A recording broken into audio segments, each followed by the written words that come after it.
Salut, avec donc la suite de cette 5e journée de Ligue des Champions et la défaite de Monaco contre Benfica. Alors, sur le papier, il paraîtrait que Monaco jouait ce match à domicile. J'ai eu l'impression que c'était dans une succursale du stade de la Luz, vu que le stade était quasiment entièrement garni de supporters lisboètes. Voilà. Mais bon, c'est pas nouveau, ce phénomène à Monaco, mais c'est pas non plus une raison pour s'y faire. Le match a commencé assez rapidement avec l'ouverture du score de Ben Seguir pour Monaco, sur une bonne action, un tir de Vanderson, repoussé par le gardien. Excellente remise, très intelligente en retrait de Golovin et Ben Seguir qui marque face au but vide.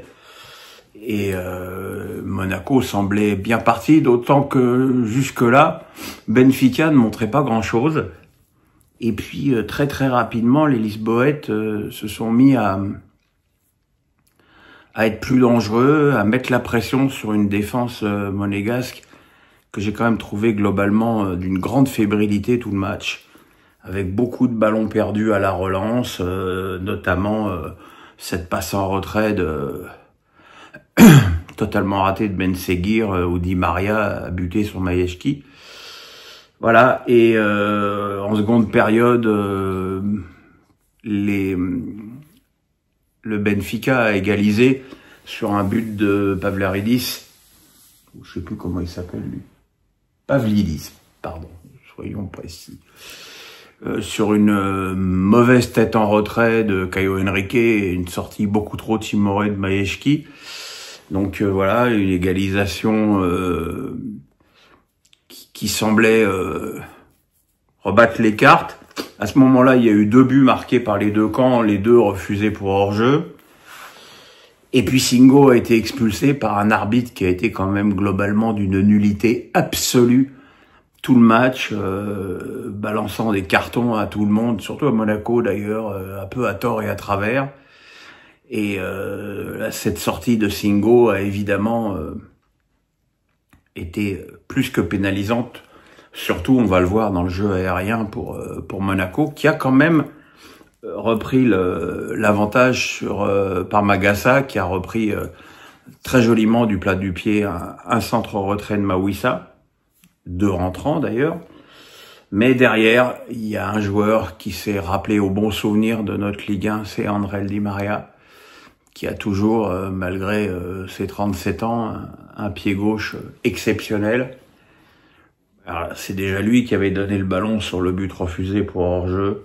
C'était d'ailleurs lui qui était hors-jeu du Benfica, mais sur les 2 autres centres en fin de match, celui sur Cabral, puis celui sur Amdouni, les 2 fois, les centres étaient parfaits et il manquait Singo pour lutter sur ces ballons aériens. Bon, voilà, c'est une défaite pas catastrophique parce que Monaco a quand même 10 points, et qu'il y a des équipes beaucoup plus renommées que Monaco qui aimeraient les avoir, ces 10 points. Mais bon, c'est un coup d'arrêt, et c'est surtout un coup d'arrêt défensif pour cette équipe qui, encore une fois, n'a pas été vraiment, comment dirais-je, au rendez-vous du match. Alors, maintenant nos amis lillois, qui eux ont gagné, seule victoire donc d'un de nos représentants dans cette 5e journée de Ligue des Champions. Et franchement, cette équipe de Lille, on a l'impression qu'elle fait ce qu'elle veut dans le match. En tout cas, c'est l'impression qu'elle a donnée à Bologne. C'est-à-dire, quand elle veut défendre un peu pépère, comme en première période, elle le fait, face à un adversaire totalement inoffensif. Voilà, ça gère bien les coups. Et puis quand ça a besoin de marquer les buts, et qu'il faut accélérer, ça accélère.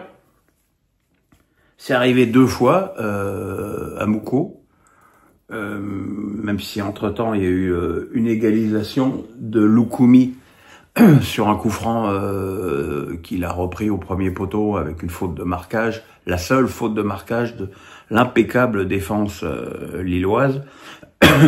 Mais Mouko, le Congolais, a donc marqué un doublé, le deuxième sur un super centre en retrait de Fernandez Pardo. Voilà, c'est des joueurs qu'on connaissait pas au début de la saison. C'est Fernandez Pardo, c'est Mouko, même Bouhaddi, on l'avait aperçu, mais enfin bon, il était très jeune, et pourtant, quelle maturité sur l'ensemble de ce match. C'est assez incroyable de sortir une partition de ce niveau dans un match de Ligue des Champions à 17 ans. Gudmundsson derrière a été magnifique aussi. Et Lille, encore une fois, en plus avec une gestion totale de son effectif par Bruno Genesio, continue à avoir d'excellents résultats.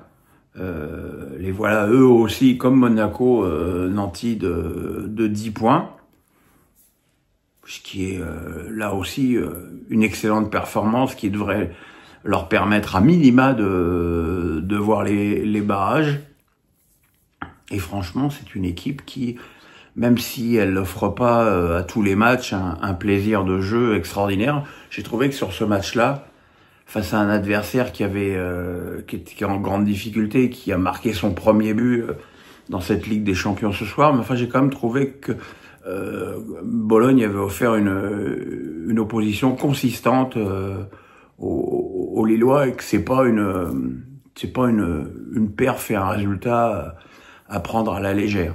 Voilà, donc comme je vous l'ai dit, pas de vidéo demain soir pour l'Europa League, hein, je pense qu'on y survivra tous. Moi, je vais au Café Théâtre à Caen voir un ami humoriste belge. Donc on se retrouve vendredi pour mes pronos légendaires, et puis voilà, et puis ce week-end pour le championnat, et évidemment lundi pour face à Pierrot. Voilà, le pouce, la cloche, on s'abonne. Passez une bonne nuit mes amis.